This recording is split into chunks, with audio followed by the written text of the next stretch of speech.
minor during the time that you were reading your opening statement? Your Honor, hindi ko maiwasan.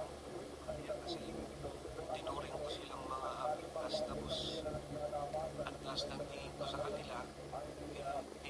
Binigyan ako ng trabaho na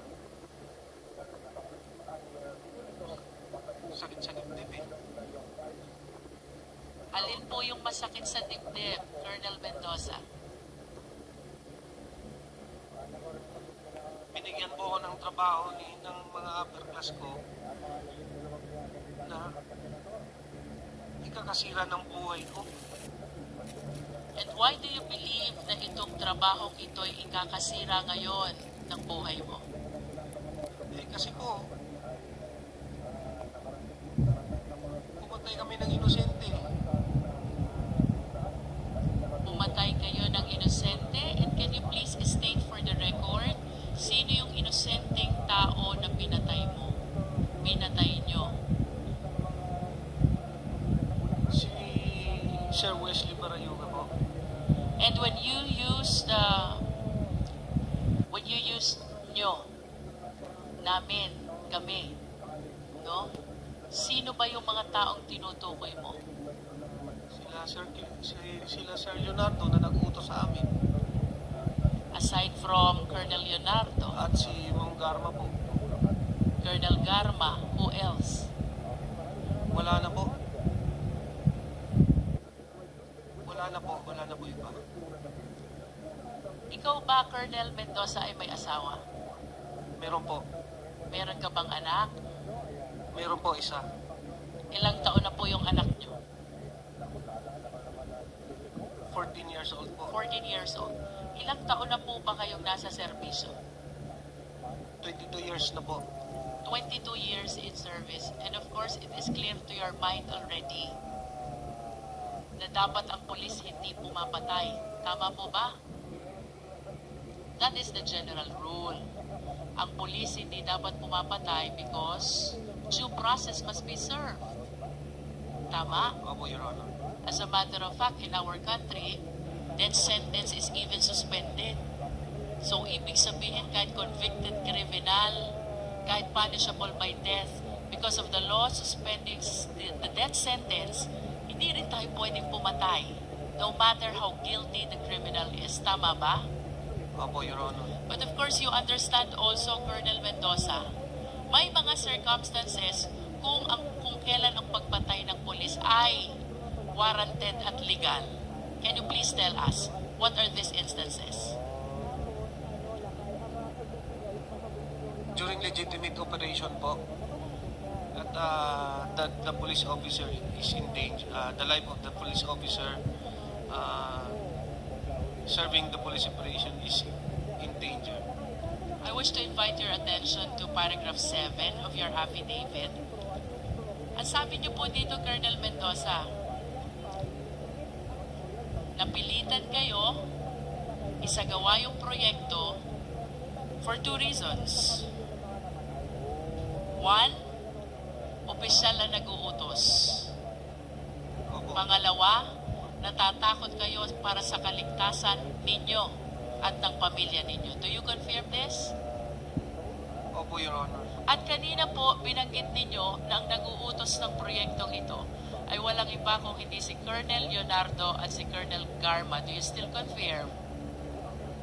Opo, Your Honor. Ano po ang pagkakakilala ninyo kay Colonel Leonardo? Bakit kayo natatakot sa kanya?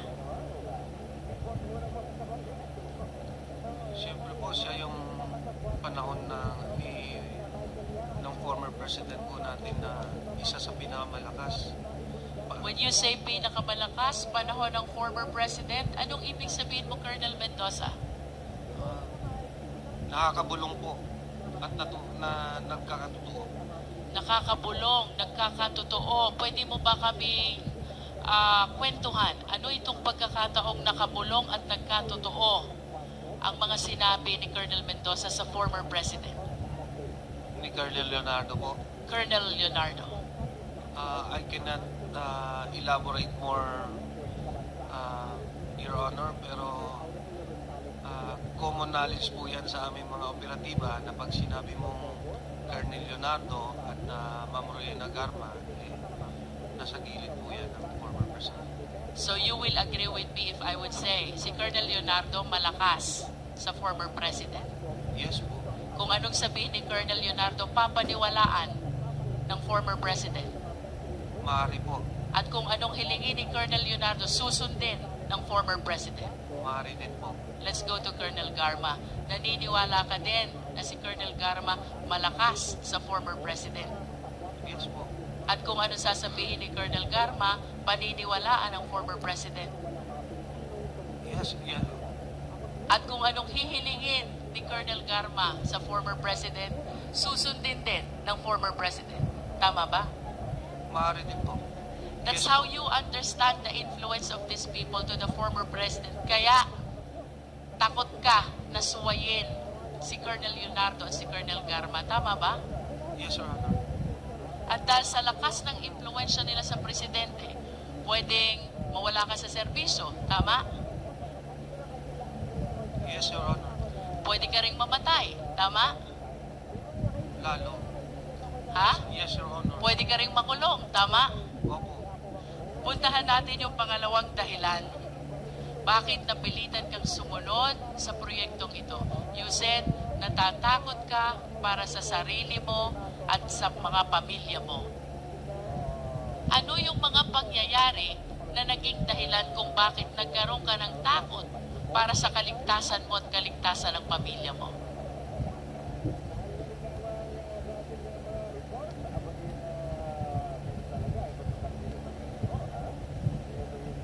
Kasi nga po, may influensya po sila. Pag hindi ko po naman sinunod, baka hindi lang naman ako ang balikan. Baka pati pamilya ko pa. Pag sinabi mo ba, Colonel Mendoza, baka hindi lang ikaw ang balikan, anong ibig sabihin mo ng salitang balikan? Kumbaga, hindi ako sumunod, Your Honor eh. So, hindi ako, kumbaga, pagka hindi ka sumunod, hindi ka kanila. What do you fear for your family kung bakit sinabi mo sa salaysay mo, natatakot ako para sa kaligtasan ko at ng pamilya ko? Anong posibleng mangyari sa'yo at sa pamilya mo kung hindi ka susunod kay Colonel Leonardo at kay Colonel Garma? Siyempre po, baka mamamatay po. You are saying posibleng patayin nila ikaw at ang pamilya mo? Are you saying that? Opo, Your Honor. Bakit mo nasabi ito? Anong pagkakataon na napatunayan mo sa sarili mo na kaya nilang gawin ito?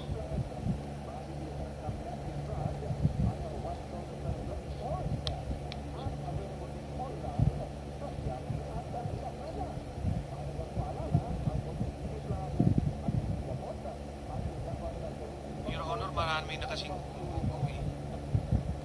Maari mo bang isalaysay sa amin ano yung mga umuugong na yon?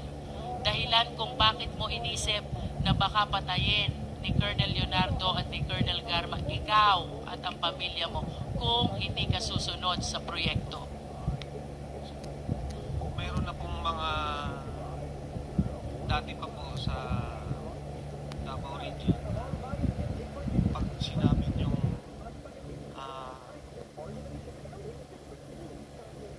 Colonel Leonardo, yan po yung may hawak ng mga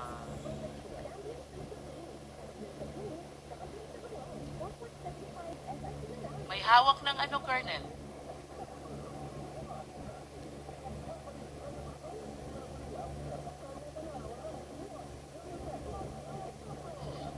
mga hitman po. Colonel Leonardo, may hawak ng mga hitman. Is that what you're saying? That is kumbaga yan po yung usap-usapan. Hindi ko naman po makukumpirma. Usap-usapan. Let's talk about usap-usapan.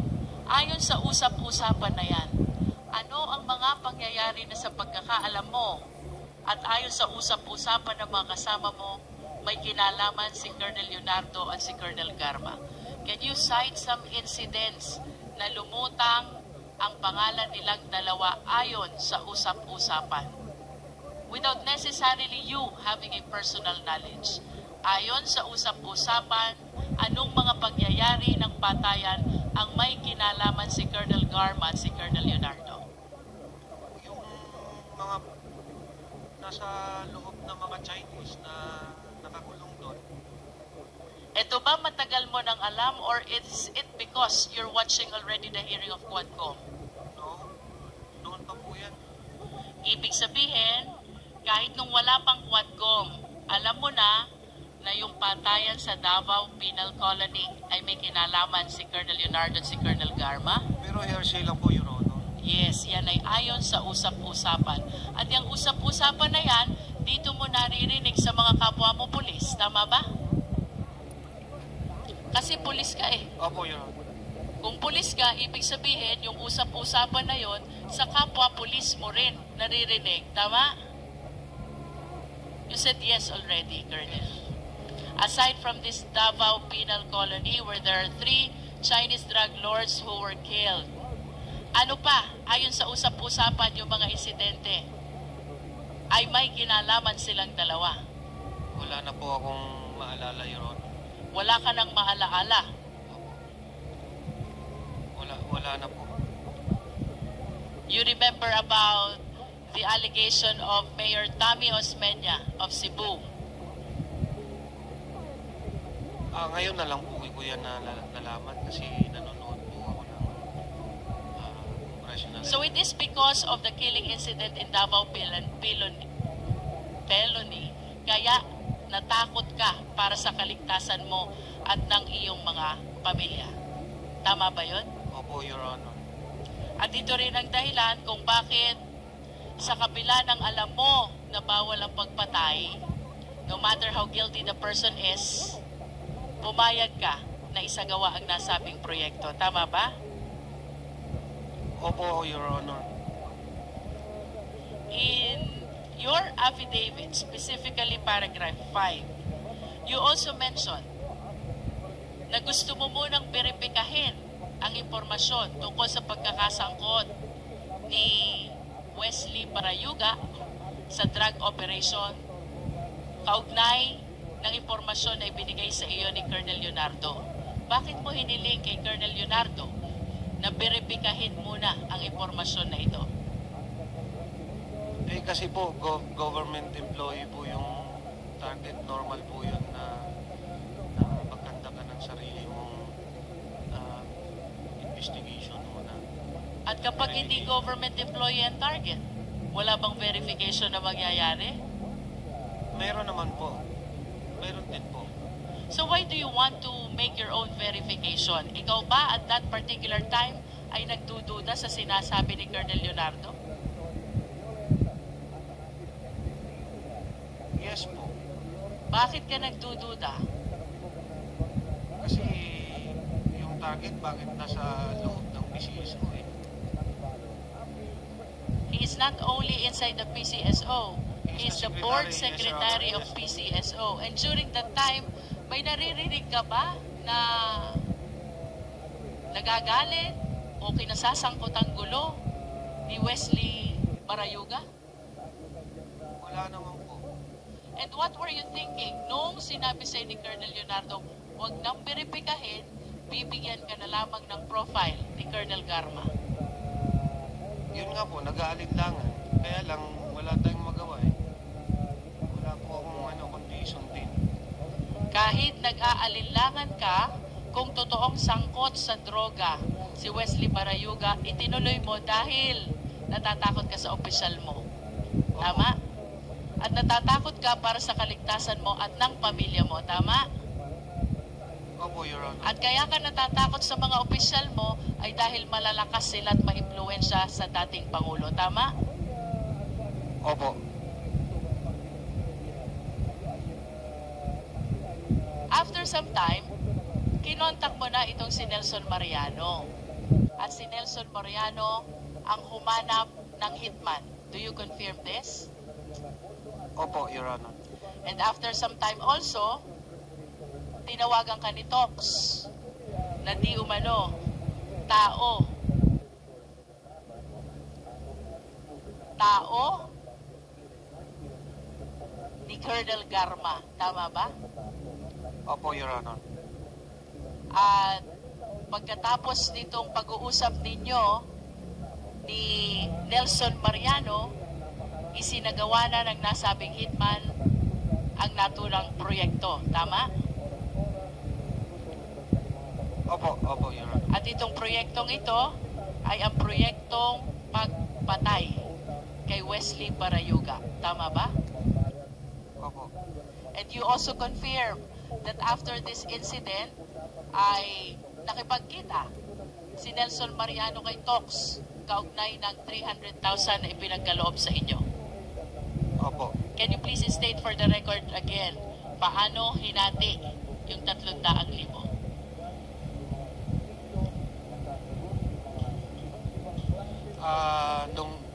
Nung dumating po si Nelson, may dala-dala po siyang 300. Binigyan niya ako ng 40. Binigay ko na sa kanya yung iba. Ang kumuha ng pera ay si Nelson po. Nelson. Pagkatapos niyang kuhanin ang pera kay Tox, anong sunod na nangyari? Pumunta po siya sa akin. Pumunta sa'yo. Sabi niya, eto na po, ano sir, sabi ko, sige. Sabi niya, binigyan niya ako ng 40. And then, where did the rest of the 260,000 go? Nasa kanila po. Nasa kanila. Would you know kung paano nahati yung 260,000? Si You have 1 Nelson minute po. left, Congresswoman Ching. Si Nelson na ang nakakaalam noon. Yes.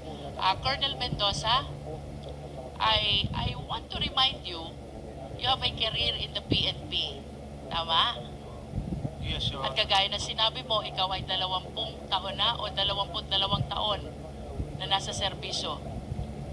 Yes, Your Honor. And perhaps after some time, you will be enjoying your retirement in PNP. Tama ba? Yes, Your Honor.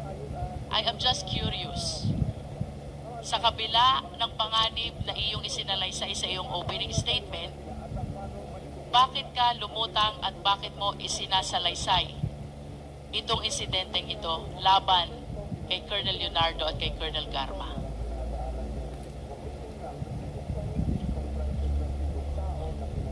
Bukod po sa bigat ng konsyensya na dinadala ko po, for 4 years, may mga instances po na may gusto bang idawit na ibang tao po kasi. Kaya Sinong gustong may idawit? yung may kumalat po kasi ng mga text messages nung nakaraang linggo Anong sabi sa text messages? na hindi lang ako daw po yung gunman. Ganun lang po. Hindi lang ikaw ang? Ako daw po yung gunman, tapos iba po yung hindi po klaro kasi Kindly wrap In up, other words, Congresswoman Colonel Mendoza, kaya mo ginagawa ito because after 4 years, gusto mong tanggalin yung bigat ng loob mo opo, dahil hindi ka masamang tao opo, at hindi ka pumapatay sa taong walang laban. Tama? correct po, At napilitan ka lamang pumatay dahil sa takot mo sa mga opisyal na ito. Tama? correct po. Nevertheless, I wish to manifest, Mr. Chair, Colonel Mendoza. In a theory of conspiracy, there are 3 types of principal. And in the story you narrated, you mentioned the name of Colonel Leonardo, Colonel Garma, Colonel Santi Mendoza, Nelson Mariano, Tox, and Loloy, the hitman. Under the theory of conspiracy, kahit hindi ikaw ang pumatay, you will still be liable for the same crime. This is the definition of conspiracy. That the act of one is the act of all. The crime of one is the crime of all. And the penalty of one is the penalty of all. And I wish to state for the record, Mr. Chair, that given these names who figured out in this killing incident against Wesley Barayuga, it appears to us that Colonel Leonardo and Colonel Garma participated as conspirators by inducement. Kung hindi po nila pinagplanuhan, inisip, inutos, at ipinagkaloob lahat ng mga kailangan, they will not be able to perpetrate this crime of murder. For Colonel Santi Mendoza and for Nelson Mariano, perhaps they did not participate in the killing incident. However, under the law, they are considered as principals by indispensable cooperation. Sapagkat sila ang nag-connect sa hitman. And without their indispensable cooperation of connecting this idea, this criminal intention to the perpetrators, there is no crime of murder. And for Loloy and the rest of the backup who appeared in the video, perhaps the one riding in the car and the one riding in the motorcycle na di umano'y bumak up sa pagpatay na ito, we can consider them as principal by direct participation. Sa kabila ng lahat ng ito, sa kabila ng posibilidad na madawit ang pangalan ni Colonel Santi Mendoza at kasama na si Nelson Mariano, they took the courage to speak before the Quadcom